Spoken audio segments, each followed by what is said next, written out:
বাংলাদেশ আলাদা দেশ, এটা ইন্ডিয়া গভর্নমেন্ট বাংলাদেশ গভর্নমেন্টের সাথে কথা বলতে পারে, বলে অ্যাকশন নিতে পারেন।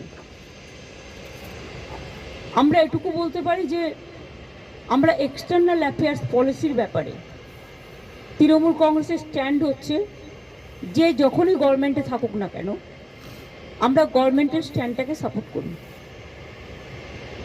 কাজেই আমাদের বক্তব্য খুব পরিষ্কার, কোনো ধর্মের ওপরে, কোনো বর্ণের ওপরে, কোনো জাতির ওপরে কোনো অত্যাচারই আমরা মানি না, না হিন্দু, না মুসলমান, না শিখ, না খ্রিস্টান, আমরা সবাই এক, এটাই আমাদের প্রিন্সিপাল।